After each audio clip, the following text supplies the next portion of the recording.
இயேசுவுக்கே புகழ். இயேசுவில் பிரியமானவர்களே, இன்று நம் ஆண்டவர் கலாத்தியர் 6ஆம் அதிகாரம் 14ஆம் வசனத்தினூடாக இவ்வாறு நம்மோடு பேசுகின்றார். நானோ நம் ஆண்டவர் இயேசு கிறிஸ்துவின் சிலுவையை அன்றி வேறு எதை பற்றியும் ஒருபோதும் பெருமை பாராட்ட மாட்டேன்.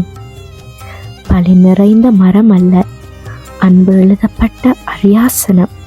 சிலுவை, அதில் சிந்தியது இரத்தம் அல்ல, என்னை வாழ வைத்த கிருபை. காலம் கழித்த குற்றங்களை கல்வாரியின் மண் மறைத்தது. நம் பாவச் சுமைகளையோ இயேசுவின் சிலுவை தூக்கி கொண்டது.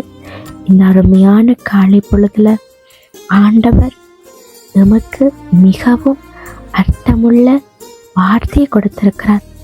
இந்த உலகம் நமக்கு பல விஷயங்களில் பெருமை கொள்ள சொல்லுகிறது. ஆனால் புனித பவுல் ஒரு ஆழமான உண்மையை சொல்லுகிறார். நாம் மகிமை செய்ய வேண்டியது, பெருமைப்பட வேண்டியது சிலுவையை மட்டுமே. காரணம், சிலுவை என்பது பெரும் வேதனைக்கான சின்னமல்ல, அது ரட்சிப்பின் சின்னம், அன்பின் சின்னம், தியாகத்தின் உச்சம். கிறிஸ்துவின் சிலுவை எமக்கு சொல்லுகிறது, நாம் உலகத்திற்கு இறந்தவர்கள். உலக ஆசைகள், பழைய வாழ்க்கை, பாவத்தின் பழக்கம், இவையெல்லாம் சிலுவையில் முடிகிறது. நாம் கிறிஸ்துவில் புதிய வாழ்க்கை பெற்றவர்களாய் வாழ ஆண்டவர் ஒவ்வொருவரையும் அழைக்கிறார். சிலுவை நம்மை அடிமைத்தனத்திலிருந்து விடுவிக்கிறது. ஆனால் இன்று நம்முடைய மகிமை எதில் இருக்கிறது? எங்களுடைய திறமைகளிலா, பதவியிலா, அல்லது இயேசுவிலா? சற்று நம் கண்களை மூடி ஆண்டவரையும் அவர் அந்த தொங்கிய சிலுவையை எங்களுடைய கண்களுக்கு முன்பாக கொண்டு வருவோம்.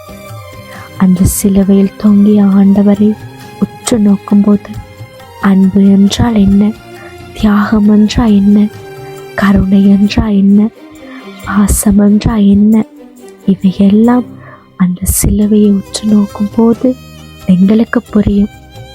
ஆண்டவர் அதை புரிந்து கொள்ளவே இன்று இந்த வார்த்தையை எமக்கு கொடுத்திருக்கிறார்.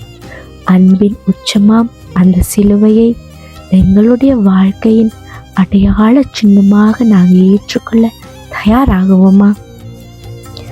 சற்று கண்களை மூடி ஆண்டவரை நோக்கி செல்லவும். தகப்பனே, என் மகிமை உம்முடைய சிலுவையில் மட்டுமே. அந்த சிலுவை நம்மை உலகத்திலிருந்து பிரித்து ஆண்டவருக்குள் வாழும் புதிய வாழ்க்கைக்கு அழைக்கிறது. அந்த அழைப்புக்கு செவிசாய்த்தவர்களாய் நானும் வாழ, எனது குடும்பமும் வாழ நீர் கிருபை செய்யும் தகப்பனே. ஆமேன்.